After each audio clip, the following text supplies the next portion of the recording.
Messieurs, mesdames, bienvenue dans cette émission Parcours d'élite. Parcours d'élite qui est une émission qui vous donne l'occasion de découvrir qu'est-ce qu'a été les parcours des hommes et femmes qui ont marqué leur génération ou encore qui se sont démarqués dans leur savoir-faire. Aujourd'hui, Parcours d'élite reçoit pour vous Messieurs Bertin Ewanga, honorable député et secrétaire général de l'INC, parti cher à Vital Kamerhe. Bonjour Monsieur Ewanga et bienvenue dans Parcours d'élite. Merci beaucoup madame. J'ajoute c'est Jean-Bertrand Ewanga, secrétaire général de l'INC et coordonnateur de la coalition pour le vrai dialogue. Voilà. Et voilà, comme le veut le principe de cette émission, nous partons des zéros de votre parcours jusqu'à là où vous êtes. D'entrée de jeu, Monsieur Ewanga, dites-nous, qui êtes-vous? Bon, moi c'est Ewanga Issé Ewanga Iwoka, Jean-Bertrand, fils de maman Iwoka et de papa Issé Ewanga, tous décédés. Je suis originaire de l'Équateur, précisément dans le district de la Tuapa, territoire du Kela, ou dans le groupement de Bombolé, où je suis né. Et puis il faut dire qu'après mes études primaires à Mondombe même, je fais l'université à Kisangani et puis à l'IPEN, une partie, parce que j'avais fait la pédagogie appliquée à Kisangani et puis j'ai terminé à l'IPEN où j'ai fait une distinction. Et puis j'ai été retenu là-bas. Aujourd'hui je suis chef de travaux, je prépare mon doctorat en langue et civilisation africaine. Ma carrière politique, elle est très longue. Déjà, sous Mobutu, je fus... Là, on va arriver, Monsieur Bertrand. Voilà. Ouais. Après vos études, nous voulons savoir quelle a été votre première expérience professionnelle. Quand je termine mes études de pédagogie appliquée à l'université de Kisangani, je suis professeur à l'Athénée de Kitenge, à Kisangani. Et puis après, je suis allé, je fais, comme j'avais distingué, j'étais retenu assistant et je suis enseignant de formation. Voilà. Et cette expérience, ça vous a été facile? Non seulement facile, mais ça m'a beaucoup aidé dans ma carrière politique. C'est ça. Il faut dire que si vous faites le tour du monde, les médecins, les professeurs, le pasteur, quelquefois des militaires, ce sont les meilleurs présidents de la République, le meilleur Premier ministre, parce qu'ils sont toujours en contact permanent avec la société, ça veut dire les hommes et les femmes. Voilà, j'ai comme l'impression, l'enseignement se marie facilement avec la politique. Nous voulons savoir, Monsieur Ewanga, comment êtes-vous arrivé dans la scène politique? C'est une très bonne question. J'avais des modèles. Surtout Fessa Kombindongo m'avait beaucoup inspiré. Et puis après, quand on créa l'UDPS, nous étions encore à l'Équateur, nous avions un des nôtres, Marcel Yaou, qui était un des fondateurs, membre du directoire, et nous nous sommes intéressés au parti. C'est alors que nous deviendrons politiciens, en commençant d'abord par être... j'étais d'abord conseiller au ministère de Culture et Arts. Et puis M. Tshisekedi, quand il passe Premier ministre en 1993, je suis nommé conseiller politique de M. Etienne Tshisekedi parce que je viens de l'UDPS.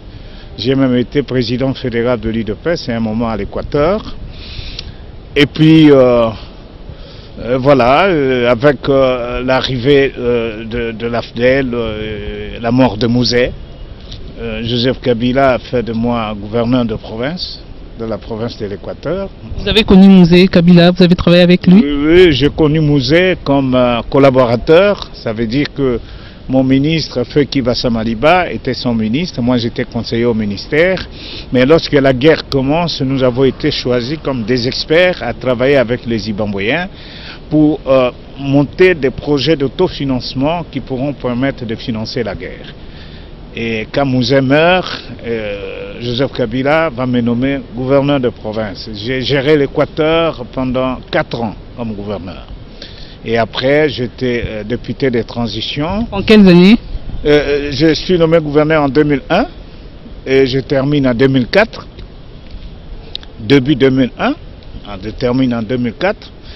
Et je suis, après, quand il y a eu le dialogue de Sun City, je suis maintenant désigné comme député de transition parce que je devais libérer le poste. Et après, nous sommes allés aux élections de 2006. J'ai été élu dans mon territoire d'Ikela. Et encore en 2011, réélu. Toujours dans votre territoire? Territoire d'Ikela. Et en 2016, je serai encore réélu dans mon territoire. Qu'est-ce qui vous rassure? Ça me rassure parce que je réponds quelque peu aux aspirations de ma population. J'ai quand même beaucoup travaillé chez moi. Je suis promoteur d'une université dans mon territoire. Aujourd'hui, les étudiants passent en deuxième licence. J'ai une grande radio, je fais beaucoup de réalisations chez moi, j'ai engagé beaucoup de gens. Quand je suis gouverneur, et avant d'être gouverneur, j'étais coordonnateur des écoles protestantes, ça je ne vous ai pas dit, dans le Bokungu-Ikela. Donc chez moi, le peuple m'adopte. Voilà, vous êtes député élu dans votre territoire du Congo-Ikela. Non, Ikela. À Ikela, voilà. Nous voulons savoir, dites-nous, parce qu'à Kinshasa, en RDC, parfois on confond les choses. On veut savoir quel est le vrai rôle d'un député. C'est une très bonne question. Et dans notre pays, les députés n'ont pas de rôle. Nous sommes rejetés au second plat. Et c'est le politique, le gouvernement, le chef de l'État, avec sa majorité, qui impose des principes. Le rôle du député, naturellement, c'est élaborer les lois de la République, il faut les élaborer. Et puis, contrôler l'action gouvernementale. Les ministres qui gèrent, et dans la gestion de la chose publique, ils commettent des gaffes. Et c'est le contrôle parlementaire qui doit redresser des situations pour qu'on aille de l'avant. Ce n'est pas la situation que nous vivons ici. Au moment où on vous fait une majorité qui protège le ministre, et on ne sait pas faire les contrôles. Vous avez même remarqué que le chef de l'État, quand il s'est adressé aux concertateurs, il a dit qu'il faut les contrôles. Mais ça, c'est le dire. Mais sur le fait, on n'arrive pas à faire notre travail. Ici, le député ne fait pas son travail que d'accompagner le gouvernement. Et nous qui sommes dans l'opposition, on nous considère comme étant de perturbateurs. Vous avez anticipé ma question. C'était l'une de mes questions, savoir est-ce que vous en tant que député, vous faites réellement votre travail et quelles sont vos relations entre vous, les députés de l'opposition, et ceux de la majorité dans l'Assemblée nationale? Madame, je vais vous dire, nous avons la commission fibre optique. Je suis membre de la commission fibre optique. Qu'est-ce qui s'est passé? Il y a eu des gens qui se sont arrangés pour le câble, pour la fibre optique. Le kilomètre, ça coûte 20 000 $. Mais les gens ont vendu, au Congo, on a signé des documents de câbles à 80 000 $. Et on nous demande, nous, de mener l'enquête. Et puis après, la commission constituée, on nous a même payé les frais d'émission pour aller dans les Bas-Congo. Et puis on a annulé ça. Et les individus, des grenadiers de cette république, qui ont bouffé de l'argent, ils sont là, ils sont protégés par le pouvoir. Et c'est ça le problème, le député ne fait pas son travail. On nous empêche, le gouvernement nous empêche, c'est-à-dire pas le gouvernement, M. Kabila et ses hommes nous empêchent d'appliquer les textes constitutionnels pour contrôler ceux qui ont en charge la gestion de la chose publique. C'est un problème pour nous. Le député est malheureux et qu'on ne vous raconte pas des histoires. Aujourd'hui, vous jetez l'éponge parce que vous n'avez pas le pouvoir. Une fois que vous aurez le pouvoir, vous pensez changer les choses? Il faut changer les choses et c'est l'aspiration finale et primordiale parce que nous avons dit qu'il faut la démocratie dans ce pays. Et quand il y a la démocratie, il y a la bonne gouvernance. Et la bonne gouvernance, il y a le contrôle de la chose publique. Madame, est-ce que vous pouvez vous rendre compte que dans ce pays ici, le budget 2012, toutes les contributions des sociétés minières, il n'y a aucune trace au niveau de la DGRAD. L'argent est parti où? Mais il y a un problème. Et il ne faut pas poser des questions. Est-ce que vous pouvez imaginer que dans ce pays ici, un bloc pétrolier est vendu à 500 000 Ils vendent ça à leurs amis. Et les amis vont revendre à la bourse 3 mois après à 191 millions de dollars. Ils se partagent. Comment voulez-vous qu'il n'y ait pas de Koulouna? Les blocs pétroliers d'Ituri, il n'y a aucune incidence sur la population. Vous avez le barrage de Inga. Au moment où Zuma est allé dans son parlement, ils ont débattu de la question pour qu'on finance Inga 3. Mais vient ici, le gouvernement signe et le dossier ne passe pas au niveau du Parlement. Madame, un autre exemple, boulevard Triomphare, la première partie, Musée a dépensé 800 000 dollars. Est-ce que vous savez que de la Huilerie jusqu'au 24 novembre, c'est 24 millions de dollars? Mais ça c'est grave. Je ne raconte pas des histoires, mais on nous empêche de contrôler. Vous avez vu le contrat chinois ici. On nous a dit des contrats chinois, on nous a promis mon et merveille, 9 milliards. Où est-ce que nous sommes aujourd'hui? Il y a un problème. C'est pourquoi nous, au niveau de la politique, nous avons pensé créer Sauvons la RDC. Oui, honorable, nous allons arriver. Voilà. En vous entendant parler, on sent que vous avez besoin de contrôler, donc d'entrer, de savoir comment est-ce que les choses sont gérées en RDC. Oui. Le président Joseph Kabila vous donne l'occasion d'entrer dans le gouvernement du gouvernement de cohésion nationale. Oui. Mais c'est comme si l'INC est en train de tergiverser. Non, il est hors question pour nous.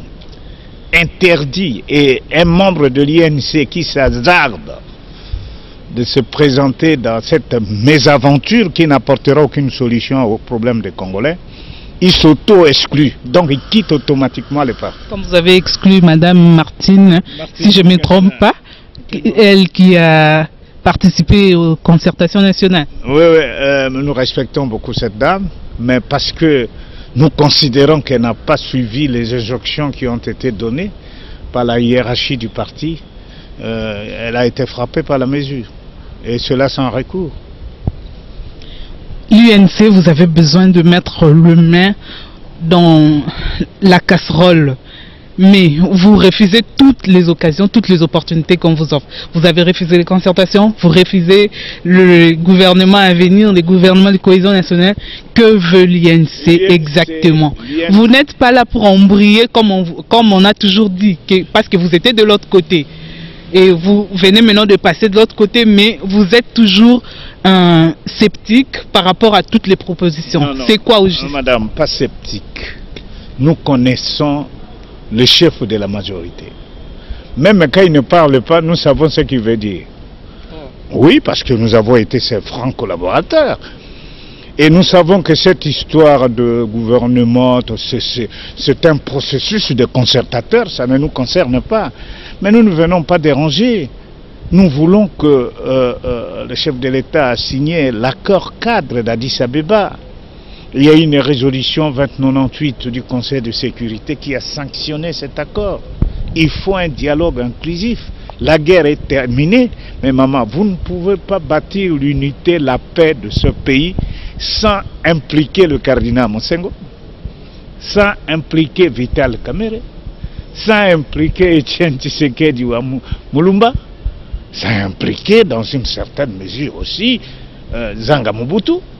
Mais ils n'ont pas les pouvoirs, c'est la personne qui a les pouvoirs, qui contrôle, qui dirige, qui a le mot d'ordre. Mais vous pouvez avoir le pouvoir et vous n'avez pas le peuple. Il a le pouvoir, mais pourquoi ça ne marche pas? Non, il y a le pouvoir pour le pouvoir et il y a le pouvoir qui est soutenu par le peuple. Il faut avoir l'opinion, parce que quand je cite Tshisekedi, je cite Mbusa Nyamwisi, je cite Zanga et Vital Kamerhe, ne voyez pas ces gens comme des individus.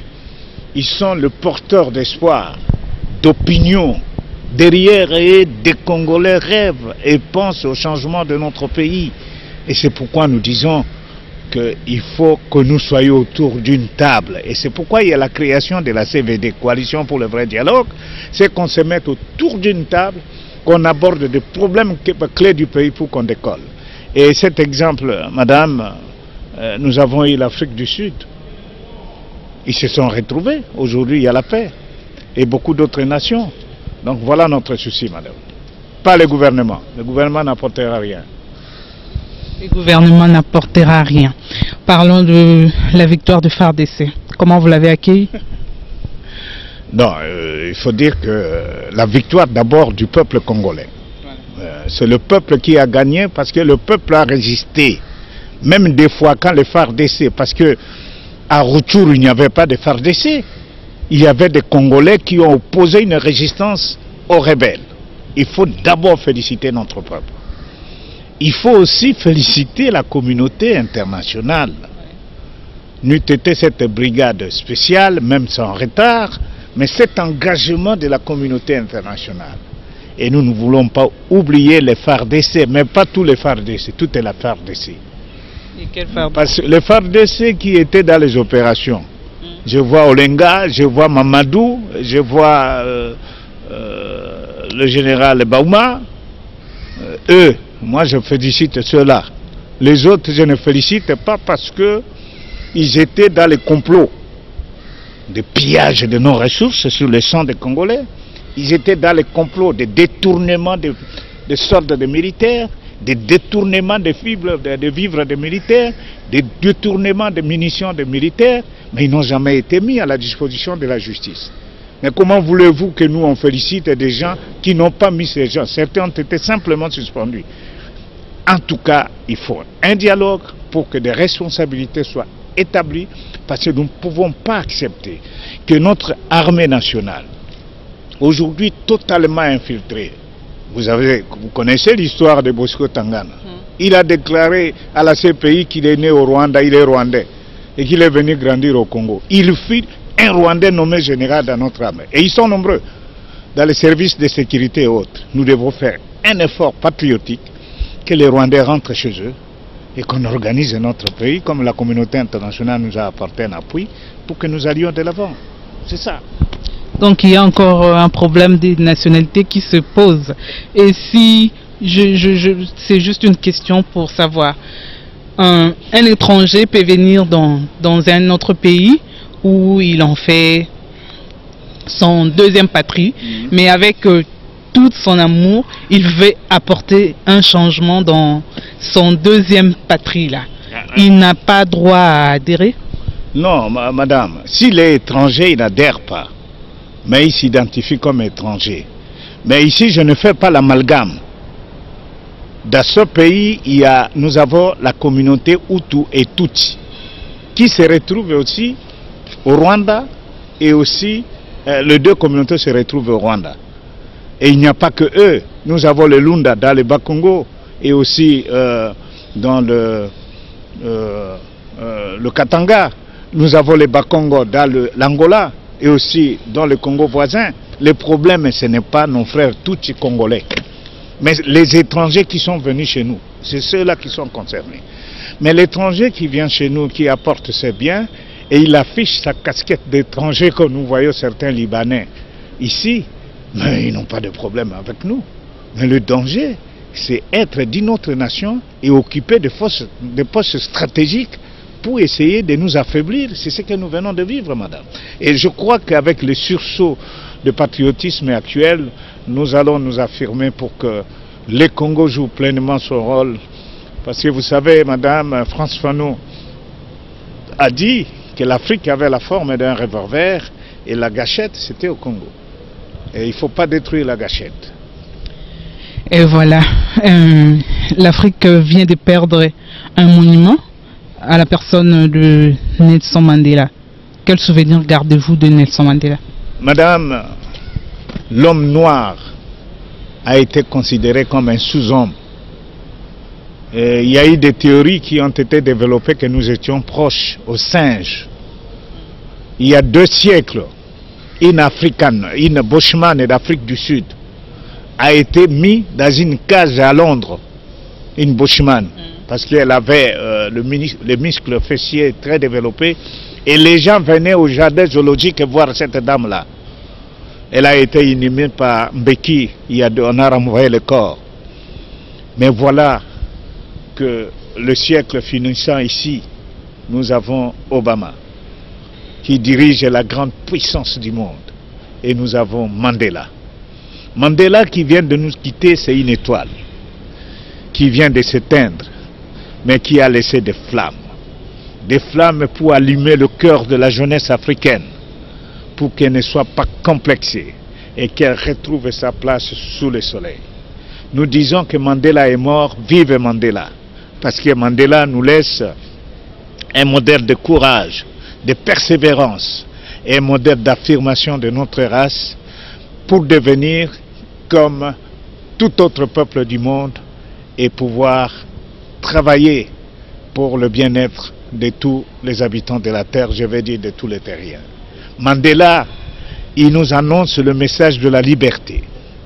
Et quelle que soit la longueur de la nuit, il y aura toujours un matin. Et le matin, c'est l'avènement de Mandela à la tête du pays. Et je crois que c'est un modèle qui restera à jamais. Nous prions les Très-Hauts, nos ancêtres, pour accompagner ces personnages illustres et pour que son âme repose en paix. Mandela, tu n'as pas vécu inutilement. Tu as laissé un peuple, et le peuple qui doit hériter ton savoir et ton amour envers la nation africaine et le monde. Une question de curiosité. Messieurs Bertrand et Wanga, si c'était à refaire, vous serez toujours politique? Mais si c'était à refaire, peut-être que je deviendrais un oiseau. Parce que l'oiseau est beaucoup plus libre. Un nègre, je serais à survoler partout. S'il était à refaire. S'il était à refaire, madame, je crois que je serais un meilleur politicien. Parce que nous avons un sérieux problème dans notre pays, madame. Est-ce que tout ce que nous disons à notre peuple, est-ce que tout ce que nous déclarons pour dire à notre peuple, suivez-nous, est-ce que nous sommes en mesure de réaliser ça? Nous allons de contradiction en contradiction. Les gens aujourd'hui, le peuple vous fait confiance, demain vous changez. Qu'est-ce que nous voulons? Mais je crois qu'un exemple comme Mandela, c'est une référence. Et c'est un modèle aussi. Et je crois que les Congolaises et les Congolais qui nous suivent doivent savoir qu'il ne faut pas perdre l'espoir. Parce que Mandela a fait 27 ans de prison. Et les enfants d'Israël ont fait 40 ans de désert. Mais tous les tours, les erreurs, les égarements que nous connaissons aujourd'hui, ça payera un jour. Le Congo survivra en dépit de nos faiblesses. Croyons à l'avenir, surtout à la démocratie. Vous êtes un homme public. Je sais qu'il y a de ces jeunes qui vous prennent comme modèle, comme vous aussi vous aviez votre modèle.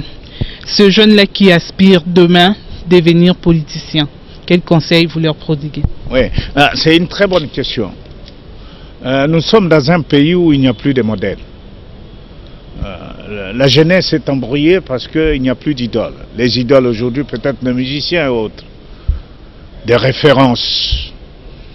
Mais le conseil que je donne à la jeunesse, c'est d'être persévérant dans la vie. Éviter beaucoup de facilités dans la vie. La vie, c'est un combat, une lutte quotidienne sans merci. Et savoir choisir sa place sous le soleil. Ne pas être trop distrait. Et je crois que l'avenir vous accompagnera partout. Et voilà, le temps nous fait défaut. C'est avec votre mot que nous allons terminer cette émission. Chers téléspectateurs, cette émission finit par ici. Nous vous disons merci, vous tous qui nous avez prêté votre attention. Nous disons merci à toute l'équipe technique et je vous retrouve au prochain numéro.